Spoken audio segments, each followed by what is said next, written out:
Hello everyone. तो आज section H का हम लोग अनएम्प्लॉयमेंट वाला टॉपिक डिस्कस करने वाले हैं। तो आइए बिना किसी डिले के स्टार्ट करते हैं। तो अनएम्प्लॉयमेंट में जो सबसे पहला कंसेप्ट होता है वो है वर्किंग एज पॉपुलेशन का, कि वर्किंग एज पॉपुलेशन जो है वो किसको बोलते हैं।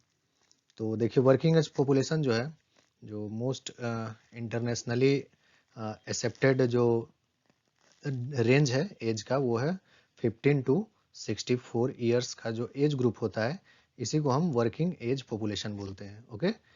और हमारे यहाँ भी आपको पता होगा, आर्टिकल 24 में दिया हुआ है कि 14 साल से कम का जो एज का जो बच्चे लोग हैं उनको किसी भी प्रकार का हजार्डस एम्प्लॉयमेंट में एम्प्लॉय नहीं करना है। उसके अलावा हमारा जो चाइल्ड लेबर था, child labour prohibition and regulation act, amendment act 2016, उसमें भी ये बात दोहराया हुआ था कि जो 14 साल से कम उम्र का 14 साल से कम उम्र का जो भी बच्चा है उसको कहीं भी एम्प्लॉय नहीं करना है।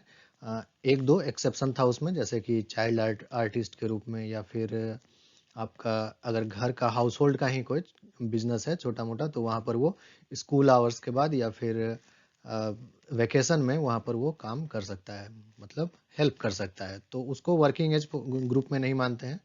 और 14 से 18 साल जो एडोलिसेंस वाला एज होता है उसमें भी, उसमें एम्प्लॉयमेंट अलाउड है, कुछ हैजार्डस एक्टिविटीज़ को छोड़ करके। तो हमारा भी कॉन्स्टिट्यूशन और लॉज से यही समझ में आता है कि 14 साल और उससे कम का आयु का जो है, आप वर्किंग एज में उसको हम नहीं काउंट कर सकते हैं। ठीक है। और OECD वगैरह के द्वारा यही इंटरनेशनली एक्सेप्टेड है, 15 से 64 वर्ष का आयु का जो ग्रुप होता है उसी को वर्किंग एज बोलते हैं। ओके। और इसमें और कुछ विशेष जानने लायक नहीं है। अच्छा, नेक्स्ट देखते हैं। तो अनएम्प्लॉयमेंट का definition: unemployment can be defined as a condition in which a person who is capable, ठीक है ना, वर्ड पे ध्यान दीजिएगा, केपेबल, जो काम करने के योग्य है, और विलिंग है, यानी काम करना चाहता भी है, मतलब काम ढूंढ रहा है, और ठीक है, तो उसको हम बोलेंगे अनएम्प्लॉयड। केपेबल होना होना चाहिए और विलिंग होना चाहिए। ओके। जैसे कि आप में से कई लोग होंगे जो फुल टाइम सिविल सर्विसेज का तैयारी कर रहे हैं। ओके। तो आप जो हैं, आप आपका नाम ना ही एम्प्लॉयमेंट एक्सचेंज में दर्ज है, ना ही जब सर्वे आया होगा तो आपने उसको ये बताया होगा कि आप काम ढूंढ रहे हैं। तो इस केस में आप जो हैं वो विलिंग कैटेगरी में नहीं आएंगे। तो जब विलिंग नहीं हुए तो आप अनएम्प्लॉयड भी नहीं हुए। ठीक है। तो आप अगर फुल टाइम सिविल सर्विसेज का तैयारी कर रहे हैं तो आप अपने आप को अनएम्प्लॉयड करना छोड़ दीजिए। ओके।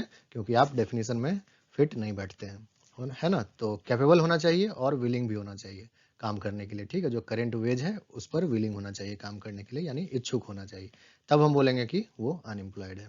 अच्छा, नेक्स्ट कॉन्सेप्ट देखते हैं। तो लेबर फोर्स क्या होता है। लेबर फोर्स में क्या है कि जितने भी एम्प्लॉयड लोग हैं एज वेल एज जितने भी अनएम्प्लॉयड लोग हैं, उन दोनों को जोड़ करके जो संख्या आता है उसी को हम लेबर फोर्स बोलते हैं। ओके। इसमें ज़्यादा कुछ और समझने लायक नहीं है।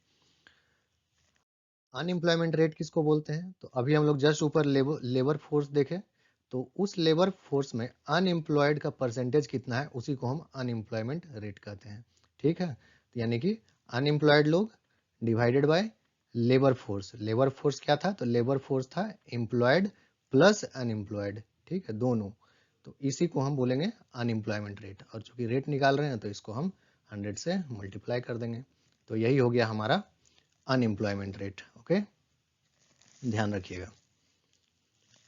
नेक्स्ट कॉन्सेप्ट है लेबर फोर्स पार्टिसिपेशन रेट, जिसको LFPR भी बोलते हैं। ओके। तो इसमें क्या है कि जो वर्किंग एज पॉपुलेशन का कितना लोग, ठीक है ना, कितना परसेंटेज जो है एक्चुअली एम्प्लॉयड है या फिर एक्टिवली एम्प्लॉयमेंट खोज रहा है, यानी कि जिसको हम अनएम्प्लॉयड बोलते हैं। ओके। तो employed plus unemployed working age population में टोटल कितने लोग हैं, उन्हीं को हम, उसी परसेंटेज को हम बोलेंगे लेबर फोर्स पार्टिसिपेशन रेट। ठीक है, कोई कंफ्यूजन नहीं यहाँ पर। यानी labour force divided by working population. आपको पता है वर्किंग पॉपुलेशन थोड़ा ज़्यादा होगा क्योंकि कई लोग अपनी इच्छा से काम लेबर फोर्स में शामिल नहीं होना चाहते हैं, जैसे कि तैयारी करने वाले एस्पिरेंट्स लोग। तो लेबर फोर्स क्या होंगे, employed plus unemployed divided by working population into 100। तो उसी को बोलते हैं हम लेबर फोर्स पार्टिसिपेशन रेट। अच्छा, वर्कर पॉपुलेशन रेशियो एक कॉन्सेप्ट आता है, उसमें होता है percentage of employed person in the population. यहाँ पे पूरा पॉपुलेशन का बात हो रहा है कि पॉपुलेशन में काम करने वाले लोग कितने हैं, ठीक है ना, एम्प्लॉयड पर्सन कितने हैं पॉपुलेशन में, कितने परसेंटेज, तो उसी को बोलते हैं वर्कर पॉपुलेशन रेशियो। और कुछ इसमें ज़्यादा जानने लायक है नहीं। अच्छा, methods of estimation of unemployment. Okay, तो 3 मेथड जो है पॉपुलर है, usual principal status, current weekly status और करेंट डेली स्टेटस। ये जो यूजुअल प्रिंसिपल स्टेटस है, इसमें जो रेफरेंस पीरियड होता है वो होता है 365 डेज, यानी पिछला 1 साल का रेफरेंस पीरियड रखा जाता है। और ये दोनों जो होता है, ये वाला वीकली स्टेटस और डेली स्टेटस, इसमें जो रेफरेंस होता है वो 7 दिन का होता है, यानी कि 1 सप्ताह का होता है, ठीक है। अभी इसमें क्या है, यूजुअल प्रिंसिपल स्टेटस अनएम्प्लॉयमेंट किसको बोलेंगे, अगर जब सर्वे हो रहा है तो उससे पहले जो एक रेफरेंस ईयर माना गया है 1 साल का, उस 1 साल में जो मेजोरिटी ऑफ डेज अनएम्प्लॉयड रहे होंगे, वैसे लोगों को बोलेंगे कि यूजुअल प्रिंसिपल स्टेटस वाले क्राइटेरिया से वो अनएम्प्लॉयड है। कहने का मतलब पिछले 365 दिनों में अगर ज़्यादातर वक्त, ठीक है ना, ज़्यादातर वक्त आप अनएम्प्लॉयड रहे हैं, ओके, इस वर्ड को बोलना इंपॉर्टेंट है, okay, majority of the year, या फिर ज़्यादातर टाइम आप अनएम्प्लॉयड रहे हैं, तो इसलिए आपको वो जो आपका कैटेगरी होगा अनएम्प्लॉयमेंट का, उसको हम लोग बोलेंगे यूजुअल प्रिंसिपल स्टेटस वाला अनएम्प्लॉयमेंट, ठीक है। उसी तरह करेंट वीकली स्टेटस में क्या होगा कि इसमें रेफरेंस 1 सप्ताह का रखा गया है, ठीक है ना, 1 वीक का। तो उस 1 वीक में किसी भी दिन अगर आपको 1 घंटे भी काम नहीं मिला है, ठीक है ना, अगर आपको 1 घंटे भी काम नहीं मिला है किसी भी दिन, तो बोलेंगे करेंट वीकली स्टेटस जो है आपका वो अनएम्प्लॉयड वाला है। Okay, current weekly status unemployed वाला है आपका, यानी कि आपको 1 घंटे भी किसी दिन काम नहीं मिला उस वीक में, जिस वीक का सर्वे किया जा रहा है। और करेंट डेली स्टेटस क्या होता है, इसमें अगेन 1 सप्ताह का लिया जाता है रेफरेंस पीरियड, लेकिन इसमें क्या है, जैसे कि यहाँ पर किसी भी दिन 1 घंटे काम नहीं मिला तो आपको पूरा सप्ताह के लिए बेरोजगार बोल दिया गया। यहाँ पर करेंट डेली स्टेटस में क्या होता है कि आपको रोज का स्टेटस देखा जाता है, और किसी भी दिन आपको अगर 1 घंटे का भी रोजगार नहीं मिलता है, 1 घंटे ये जो टर्म है ये इंपॉर्टेंट है, तो अगर आपको 1 घंटे का भी रोजगार नहीं मिलता है जिस भी दिन, तो आपको उस दिन के लिए अनएम्प्लॉयड माना जाएगा, पूरे वीक के लिए नहीं, उस दिन के लिए आप अनएम्प्लॉयड है, तो उसी को करंट डेली स्टेटस अनएम्प्लॉयमेंट बोलते हैं, ठीक है। तो आई होप कि ये क्लियर हो गया होगा आप लोगों को। जैसे मंडे को पूछा, मंडे को आपको 1 घंटे भी काम मिला तो आपने कहा नहीं, नहीं मिला 1 भी घंटे का काम, तो आप मंडे के लिए अनएम्प्लॉयड हो गए। और करेंट वीकली स्टेटस में क्या था कि आपको पिछले सप्ताह बोला कि किसी भी दिन के आपको 1 घंटे के लिए काम मिला, आपने कहा नहीं, नहीं मिला, तो आप उस वीक के लिए अनएम्प्लॉयड हो गए, ठीक है। तो इसीलिए करंट डेली स्टेटस अनएम्प्लॉयमेंट जो है, इसको काफ़ी कम्प्रीहेंसिव और अच्छा मेथड माना जाता है अनएम्प्लॉयमेंट स्टेटस जज करने के लिए, ठीक है। तो आई होप कि ये तीनों आपको क्लियर हो गया होगा कि क्रोनिक अनएम्प्लॉयमेंट या फिर यूजुअल प्रिंसिपल स्टेटस अनएम्प्लॉयमेंट क्या होता है, करंट वीकली स्टेटस जिसको CWS बोलते हैं वो क्या होता है, और करंट डेली स्टेटस यानी CDS वो क्या होता है। चलिए अब आगे देखते हैं। नेक्स्ट है टाइप्स ऑफ अनएम्प्लॉयमेंट। क्वेश्चन आपको यहीं पर से आएगा ऑब्जेक्टिव में, ठीक है। अगर थ्योरी पूछता है तो 99% चांस है कि इसी में से थ्योरी पूछेगा, और नहीं तो फिर कुछ करंट अफेयर्स जैसा पूछेगा जो हम लोग अभी आगे डिस्कस करेंगे। तो इसमें सबसे पहले हम लोग समझ लेते हैं साइक्लिकल अनएम्प्लॉयमेंट क्या होता है। देखिए साइक्लिकल में क्या होता है कि ये बिजनेस साइकिल पर निर्भर करता है, ठीक है। कभी क्या हुआ कि इकोनॉमी खूब बूम कर रहा है तो उस टाइम अनएम्प्लॉयमेंट कम होता है, फिर कभी स्लो डाउन में चला गया या रिसेशन में चला गया इकोनॉमी, तो फिर वहां पर क्या होगा कि वहां पर आपको एम्प्लॉयमेंट अपॉर्चुनिटीज कम मिलेगा, ठीक है। तो ये साइकिल ऑफ द इकोनॉमी के साथ, मतलब इकोनॉमी जैसे ऊपर नीचे होता है उस अनुसार जो है वो अनएम्प्लॉयमेंट बढ़ता या घटता रहता है, घटता जाता रहता है, ठीक है। तो फिर इसीलिए उसी को हम साइक्लिकल अनएम्प्लॉयमेंट कहते हैं। वैसा जो इकोनॉमी की वजह से जो हो रहा है, यानी कि बिजनेस साइकिल की वजह से जो हो रहा है, उसको हम लोग बोलते हैं साइक्लिकल अनएम्प्लॉयमेंट। सीजनल में क्या है कि किसी सीजन में आपको काम मिला और फिर अगले सीजन आप अनएम्प्लॉयड हो गए, ठीक है। इसका बेस्ट एग्जांपल क्या है, बेस्ट एग्जांपल है इसका एग्रीकल्चर सेक्टर में। जिस सीजन बारिश होता है, बारिश यानी कि वाटर अवेलेबल होता है, उस सीजन में आप सोइंग करते हैं, मतलब क्रॉप्स लगाते हैं। जिस सीजन में नहीं होता है तो आप बेरोजगार हो गए उस सीजन के लिए। तो सीजनल अनएम्प्लॉयमेंट ये होता है। उसी तरह स्ट्रक्चरल अनएम्प्लॉयमेंट में क्या होता है कि जो अवेलेबल स्किल सेट है वर्कफोर्स का और जो रिक्वायर्ड है एक्चुअली में, उसमें मिसमैच होता है। जैसे कि स्ट्रक्चरल में क्या है कि अचानक से क्या हुआ कि इकोनॉमी में समझ लीजिए कि बैंकों में सारा कंप्यूटर लगा दिया गया अचानक, ठीक है। तो जो पहले कागज पत्थर पे काम करते आ रहे थे लोग, उनको दिक्कत हो गया, ठीक है। तो मे भी हो सकता है वो अपना जॉब लूज की, फर्ज कीजिए ऐसा एक सिचुएशन है कि अपना जॉब लूज कर गए, तो जो अनएम्प्लॉयमेंट हुआ उसको स्ट्रक्चरल अनएम्प्लॉयमेंट बोलेंगे, यानी कि जो रिक्वायर्ड था स्किल, कंप्यूटर आपको जानना चाहिए था, वो आपको नहीं पता था।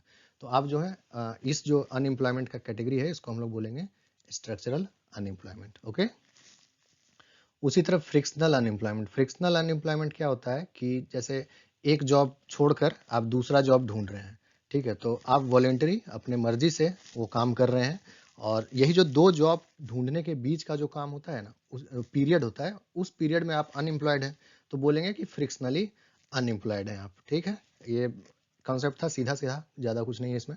डिसगाइज्ड अनएम्प्लॉयमेंट क्या होता है, तो डिसगाइज्ड अनएम्प्लॉयमेंट में जैसे कि जितना लोग रिक्वायर्ड है किसी काम को करने के लिए ऑप्टिमली, ठीक है ना, जैसे कोई काम 2 आदमी मिलकर कर सकता है, लेकिन वहीं पर चूंकि खाली बैठा हुआ है तो 5 आदमी कर रहा है, तो बाकी जो 3 आदमी कर रहा है उसका जरूरत नहीं था, ठीक है ना। और ऐसा भी नहीं है कि उस 3 के लग जाने से प्रोडक्शन बढ़ गया कहीं पर। अगर मान लीजिए इसका इसका भी सबसे अच्छा एग्जाम्पल इंडिया का एग्रीकल्चर ही है, ठीक है ना। ये सीजनल अनएम्प्लॉयमेंट और डिसगाइज्ड अनएम्प्लॉयमेंट दोनों का बेस्ट एग्जाम्पल जो है वो एग्रीकल्चर सेक्टर है इंडिया में। ओके, जैसे एग्रीकल्चर में भी देखिए, मान लीजिए छोटा सा एक प्लॉट है, वहाँ पर 2 लोग आराम से खेती कर सकते हैं, लेकिन चूंकि घर में और भी लोग खाली बैठे हुए हैं, और भी लोग बेरोजगार है, तो वो भी वहाँ पे काम कर रहे हैं। प्रोडक्टिविटी तो कुछ बढ़ा नहीं, प्रोडक्टिविटी तो वही रहा। अगर मान लीजिए वहाँ पर 1 क्विंटल अनाज उपजने वाला था, तो 5 लोगों के काम करने के बाद भी वहाँ पर 1 ही क्विंटल अनाज उपजेगा। तो जो मार्जिनल प्रोडक्टिविटी है एक्स्ट्रा वर्कर्स का, वो जीरो हो गया। ये भी क्वेश्चन आपको पूछा जा सकता है कि किस टाइप का अनएम्प्लॉयमेंट में जो मार्जिनल प्रोडक्टिविटी है वो जीरो होता है। तो डिसगाइज्ड अनएम्प्लॉयमेंट में, क्योंकि लगता है कि आप काम कर रहे हैं बट एक्चुअली में उस काम का कोई फ्रूटफुल रिजल्ट नहीं मिल रहा होता है आपको। तो disguised unemployment I hope clear हो गया होगा। अंडर एम्प्लॉयमेंट, नाम से पता चल रहा है कि आपका जो स्किल है, आपका जो शिक्षा है, उसके लायक आपको काम नहीं मिला, ठीक है। तो इसको हम अंडर एम्प्लॉयमेंट बोलते हैं। जैसे आप कंप्यूटर इंजीनियर है लेकिन आपको कहीं पर नौकरी नहीं लगा, तो आप फिर कोई और काम करने लगे, तो आप बोलेंगे अंडर एम्प्लॉयमेंट है। ओके, और नेचुरल रेट ऑफ अनएम्प्लॉयमेंट, ये जो है अनअवॉइडेबल होता है, ये इकोनॉमी में चलता रहता है, ठीक है ना। जैसे कोई काम, यही इसमें भी वही एग्जांपल होगा, जैसे 2 जॉब के बीच में आप जो अनएम्प्लॉयड हो जाते हैं, कुछ लोग 2 जॉब के बीच का जो वक्त होता है उसमें जो अनएम्प्लॉयमेंट होता है, उस टाइप का अनएम्प्लॉयमेंट, एज वेल एज जो टेक्नोलॉजी वगैरह के चेंज होने से जो अनएम्प्लॉयमेंट आता है वो भी अनअवॉइडेबल है। कहने का मतलब नेचुरल रेट है, इसको अनअवॉइडेबल है।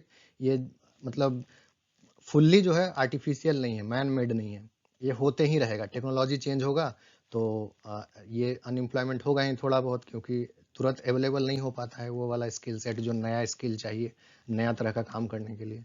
तो इसीलिए एक तरह से आप कह सकते हैं कि जो स्ट्रक्चरल अनएम्प्लॉयमेंट और फ्रिक्शनल अनएम्प्लॉयमेंट आपको यहाँ पर मैंने बताया, इन्हीं दोनों का एक तरह से आप कह सकते हैं कि इन्हीं दोनों टाइप को हम बोलेंगे नेचुरल रेट ऑफ अनएम्प्लॉयमेंट, ठीक है।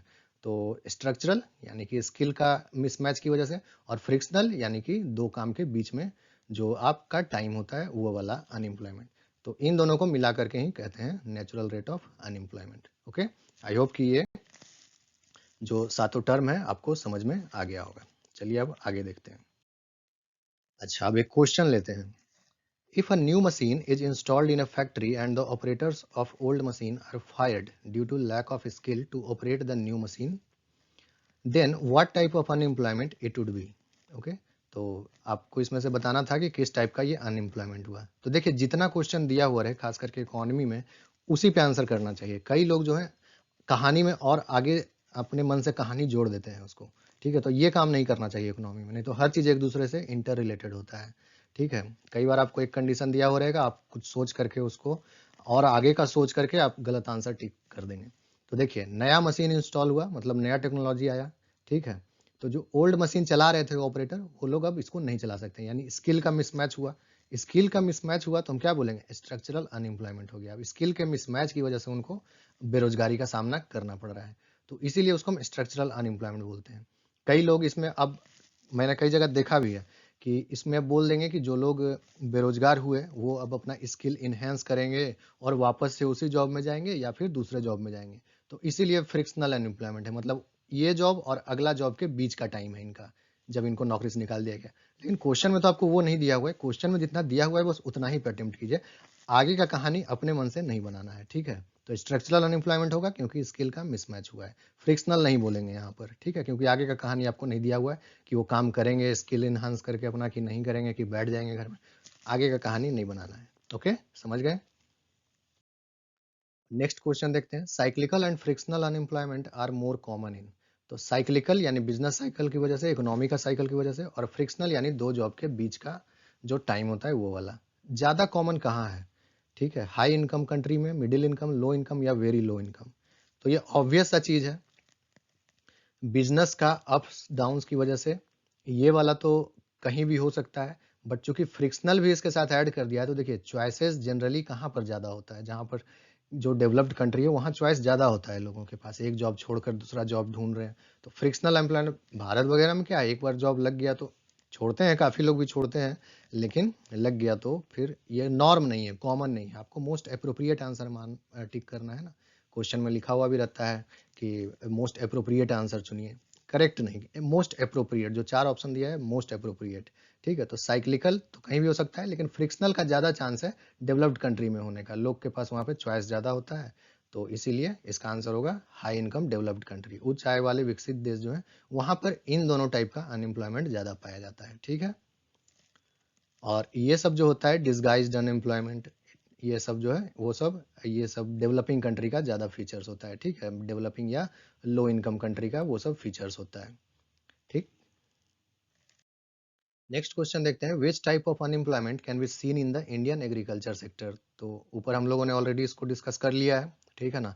सीजनल अनएम्प्लॉयमेंट भी होता है, ओके, डिसगाइज्ड अनएम्प्लॉयमेंट भी होता है, तो इसीलिए बोथ 1 एंड 3 मान सकते हैं आप, ठीक है। कुछ लोग बोलेंगे दो एग्रीकल्चर सीजन के बीच में तो फ्रिक्शनल भी हुआ, तो देखिए फ्रिक्शनल में क्या है कि आप फिर अनएम्प्लॉयमेंट का बेसिक डेफिनेशन पे जाइए, ठीक है। क्या वो जो बीच का टाइम था उसमें एक किसान दूसरा जॉब ढूंढ रहा था, या फिर बस वेट कर रहा था अगला सीजन के आने का, ठीक है। तो बस वो वेट कर रहा था अगला सीजन के आने का, ताकि वो फिर से अपना जो सोइंग है, अपना जो क्रॉप्स है वो सो कर सके, है ना। तो इसीलिए फ्रिक्शनल अनएम्प्लॉयमेंट नहीं बोलेंगे, क्योंकि वो नहीं खोज रहा था उस बीच, ठीक है। जितना क्वेश्चन में दिया हुआ है अगेन मैं रिपीट करूंगा, बस उतना ही पे आपको, यानी कि क्वेश्चन के मेरिट पे उसको सॉल्व करना है, अपने मन से फिर आगे कहानी नहीं बनाना है उसमें, ठीक है। तो फ्रिक्शनल अनएम्प्लॉयमेंट नहीं बोलेंगे, बस सीजनल अनएम्प्लॉयमेंट और डिसगाइज्ड अनएम्प्लॉयमेंट, एग्रीकल्चर सेक्टर में मोस्टली यही देखा जाता है, ओके। फोर्थ क्वेश्चन देखते हैं, what was the unemployment rate in India as per PLFS, यानी periodic labour force survey, July 2018 से जून 2019 के बीच का जो पीएलएफएस था उसके अनुसार अनएम्प्लॉयमेंट रेट कितना था इंडिया में। पीएलएफएस नया चीज है, 2017 में ही ये लागू हुआ है, पीरियोडिक लेबर फोर्स सर्वे। उससे पहले 5-5 साल में होता था अनएम्प्लॉयमेंट का जो ये है सर्वे है, वो 5-5 साल में होता था। तो जब से ये लागू हुआ है तब से हर साल का ये हो रहा है, हालांकि जो रिपोर्ट है इसका 1 साल के देरी से आता है, लेकिन क्वार्टरली रिपोर्ट अर्बन एरिया के लिए पार्टिकुलरली अवेलेबल होता है, तो ये उससे बेहतर है, ठीक है। बट हमारा कंसर्न अभी वहां पर ये नहीं है, हमको फैक्चुअल चीज यहाँ पर समझना है कि 2018-19 में अनएम्प्लॉयमेंट रेट कितना रहा था एज पर दिस पीएलएफएस, ठीक है ना, पीरियोडिक लेबर फोर्स सर्वे के अनुसार। तो इसका सही आंसर होगा 5.8%, ठीक है। उससे जस्ट पहले यानी 2017-18 में पीरियोडिक लेबर फोर्स सर्वे के अनुसार 6.1% अनएम्प्लॉयमेंट रेट रहा था, जिसकी वजह से काफी सारा जो है वो गवर्नमेंट का और ये मतलब कहा जा रहा था कि पिछले 4 दशक में इतना अनएम्प्लॉयमेंट कभी नहीं हुआ था, ठीक है। तो काफी सारा इशू बना था, मुद्दा बना था, तो ध्यान रखिएगा। 2018-19 का जो लेटेस्ट डाटा अवेलेबल है उसके अनुसार 5.8% था, और 2017-18 में 6.1% था, ठीक है। आगे देखते हैं, तो पीरियोडिक लेबर फोर्स सर्वे अभी जस्ट हम लोग देखे, तो थोड़ा सा उसके बारे में भी जान लेते हैं क्या होता है। तो ये एक एनुअल रिपोर्ट है, ठीक है ना, एनएसओ के द्वारा जारी किया जाता है। एनएसओ आपको पता होगा, सीएसओ और एनएसएसओ को मर्ज करके ये बनाया गया है, ठीक है, ministry of statistics and programme implementation में, ओके। और ये 2017 से चल रहा है, ठीक है ना, पीरियोडिक लेबर फोर्स सर्वे, ध्यान रखिएगा।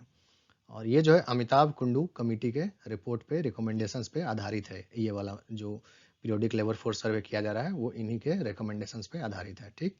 और एम्प्लॉयमेंट अनएम्प्लॉयमेंट इंडिकेटर्स इसमें निकाला जाता है, ठीक है, यूजुअल स्टेटस और करंट वीकली स्टेटस, ठीक है। ये दोनों को एनुअली निकाला जाता है, रूरल और अर्बन एरियाज दोनों के लिए, जबकि अर्बन एरियाज के लिए जो है 3 महीने पर भी निकाला जाता है अनएम्प्लॉयमेंट का डेटा, लेकिन सालाना जो है अर्बन और रूरल दोनों के लिए ये CWS और यूजुअल स्टेटस में अनएम्प्लॉयमेंट सालाना निकाला जाता है, इसलिए एनुअल रिपोर्ट बोलेंगे इसको, ठीक है। तो ये 2-3 पॉइंट इससे संबंधित ध्यान रखिएगा, कोई भी पूछा जा सकता है कि कौन निकालता है, तो नेशनल स्टैटिस्टिकल ऑफिस। किसके रिकमेंडेशन से ये किया गया है, तो अमिताभ कुंडू रिकमेंडेशन, ठीक है। तो ये 2 चीज आपसे पूछा जा सकता है इसमें। अच्छा, नेक्स्ट क्वेश्चन देखते हैं, what is the worker population ratio of India as per PLFS 2018-19। तो 2018-19 के अनुसार वर्कर पॉपुलेशन रेशियो आपको बताना है, तो इसका करेक्ट आंसर होगा 35.3%। ओके, नेक्स्ट क्वेश्चन देखते हैं, what is the labour force participation rate, वही 2018-19 का ही, as per periodic labour force survey 2018-19। तो जो लेबर फोर्स पार्टिसिपेशन रेट था वो 37.5% था, ठीक है। तो पीरियोडिक लेबर फोर्स सर्वे, इसके अनुसार ये 3 डेटा बिल्कुल याद रखिएगा। अनएम्प्लॉयमेंट रेट जो हमारा सबसे पहला क्वेश्चन था, दूसरा क्वेश्चन था हमारा वर्कर पॉपुलेशन रेशियो, ठीक है, उसको भी ध्यान रखेंगे, और तीसरा है हमारा LFPR, ठीक। तो ये 3 जो है आपका जो डेटा है इसको बिल्कुल ध्यान रखिएगा, लेटेस्ट है तीनों, और इन तीनों में से कोई भी आपको एक पूछा जा सकता है, तो ऊपर वाला तीनों क्वेश्चन इंपॉर्टेंट है। ओके, चलिए, ओके, नेक्स्ट क्वेश्चन देखते हैं, what was the peak unemployment rate in Jharkhand during nationwide कोविड-19 lockdown as per reports of CMI centre for monitoring of Indian economy. आपको पता है ये काफी इंपॉर्टेंट संस्था है, इसका सर्वे जो है यूज किया जाता है, पॉवर्टी के लिए भी यूज किया जाता है, अनएम्प्लॉयमेंट वगैरह इन सब चीजों में इसका सर्वे यूज किया जाता है। तो याद रखिएगा ये काफी चर्चा का विषय बना था, लास्ट ईयर का ही बात है, करंट अफेयर्स का। 59.2% ऐसा बोला गया कि मई में झारखंड का जो अनएम्प्लॉयमेंट रेट है वो 59.2% पहुंच गया था, ठीक है। तो ये वाला डेटा भी याद रखिएगा, पूछा जा सकता है बिल्कुल ऐसा ही क्वेश्चन आपको। ओके, अच्छा, अब नेक्स्ट क्वेश्चन देखते हैं। देखिए, ये क्वेश्चन डालने का मेरा मुख्य मकसद यही है कि आपको ये आइडिया लग सके कि जो इस तरह का क्वेश्चन होता है अनएम्प्लॉयमेंट के ऊपर, जो सेक्शन एच में आपको पूछेगा, उसमें आपको अनएम्प्लॉयमेंट से रिलेटेड स्कीम्स के बारे में भी पूछ सकता है, जैसे, ठीक है ना, जैसे महात्मा गांधी नरेगा के बारे में पूछ सकता है। तो इसीलिए ये सब चीज आपको अच्छे से तैयार करना पड़ेगा, क्योंकि अनएम्प्लॉयमेंट, पॉवर्टी एंड अनएम्प्लॉयमेंट का ही ये टॉपिक है, ठीक है ना, उसी के अंदर ये सब आता है। तो जैसा कि मैं पहले भी सजेस्ट किया था आपको कि इंडिया ईयर बुक या फिर आपका जो कोई भी कोचिंग मटेरियल में जो गवर्नमेंट स्कीम्स का आता है मटेरियल, जैसे विजन IAS वगैरह का भी आता है, आप उनके वेबसाइट से जाकर डाउनलोड कर सकते हैं गवर्नमेंट स्कीम्स का। तो एक स्कीम्स का बुक जरूर रखिए, ओके। तो एक स्कीम्स का बुक जरूर रखिएगा, और जो आपका अ, ये सब टाइप का क्वेश्चन है, स्कीम्स, अनएम्प्लॉयमेंट, जैसे लेबर मिनिस्ट्री का स्कीम हो गया, ठीक है ना, अनएम्प्लॉयमेंट से रिलेटेड, स्किल डेवलपमेंट का जो स्कीम्स होता है, ये सब टाइप का क्वेश्चन आपको पूछ सकता है इसमें, ठीक है। तो इसीलिए ये क्वेश्चन से आपको ये चीज समझ में आना चाहिए, ठीक है। ये क्वेश्चन देख लेते हैं कि मिनिमम अस्योर्ड पेंशन क्या है प्रधानमंत्री श्रम योगी मानधन योजना के तहत, ठीक है। तो इसका करेक्ट आंसर होगा 3,000 रुपए मिनिमम अस्योर्ड पेंशन है। तो जैसा कि आपको दिख रहा होगा, पॉवर्टी एंड अनएम्प्लॉयमेंट से रिलेटेड है। नेक्स्ट क्वेश्चन देखते हैं, what is the government of India's EPS contribution as per प्रधानमंत्री रोजगार प्रोत्साहन योजना, ठीक है। तो एक जो एम्प्लॉय पेंशन स्कीम में जो कंट्रीब्यूशन होता है एम्प्लॉय और एम्प्लॉयर दोनों का, उसमें से गवर्नमेंट ऑफ इंडिया एक हिस्सा देने के लिए तैयार हुआ है इस स्कीम के तहत, ताकि जो प्राइवेट सेक्टर है वो ज़्यादा से ज़्यादा लोगों को फॉर्मलाइज करे, जिनको कॉन्ट्रैक्ट पे रखे हुए हैं, या फिर ज़्यादा से ज़्यादा लोगों को नौकरी देने के लिए भी वो प्रोत्साहित हो सके। इसलिए प्रधानमंत्री रोजगार प्रोत्साहन योजना इसका नाम है, ठीक है। तो इसीलिए इसको ध्यान रखिएगा। तो इसमें जो सरकार का कंट्रीब्यूशन होगा वो 8.33% होगा। 8.33% जो कंट्रीब्यूशन होगा वो गवर्नमेंट करेगा towards provident fund of employ, ठीक है। तो इसलिए ध्यान रखिएगा। तो मेरा 2 सजेशन इसमें यही रहेगा आपके लिए कि आप थोड़ा सा स्कीम्स पढ़ लीजिएगा अनएम्प्लॉयमेंट और पॉवर्टी वगैरह का, ठीक है ना। जैसे महात्मा गांधी नरेगा, ये तो आप 100% अच्छे से पढ़ लीजिएगा, इस पर बहुत क्वेश्चन बन सकता है, ठीक है। और दूसरी बात कि आपका इंडिया ईयर बुक का जैसे कि एम्प्लॉयमेंट वाला चैप्टर पढ़ लिए, या फिर लास्ट ईयर का जो इस साल का जो इकोनॉमिक सर्वे आया है उसका अनएम्प्लॉयमेंट वाला टॉपिक पढ़ लिए। ये सब चीज़ करना चाहिए आपको, यू नेवर नो कि क्या क्वेश्चन पूछा जाएगा। तो इसीलिए मेरा ये सजेशन है कि इंडिया ईयर बुक या फिर कोई अच्छे से कोचिंग मटेरियल का एक ले लीजिएगा, गवर्नमेंट स्कीम्स का बुक, और अनएम्प्लॉयमेंट के ऊपर झारखंड का सर्वे हो या फिर देश का यूनियन वाला सर्वे हो, दोनों का अनएम्प्लॉयमेंट के ऊपर टॉपिक रहता ही रहता है सर्वे में। तो उससे भी आपको कुछ पूछा जा सकता है और बहुत बड़ा टॉपिक नहीं रहता है। यूनियन वाला तो मैंने देखा है, उसमें ज़्यादा कुछ नहीं दिया हुआ है, थोड़ा बहुत अगर कुछ आपको लगता है कि एग्जाम में पूछा जा सकता है, पढ़ लीजिएगा उसको, ठीक है। तो इसी नोट के साथ आज का वीडियो यहीं पर एंड करते हैं, ठीक है। और तब तक फिर पढ़ाई करते रहिए और अपना ख्याल रखिए। Thank you.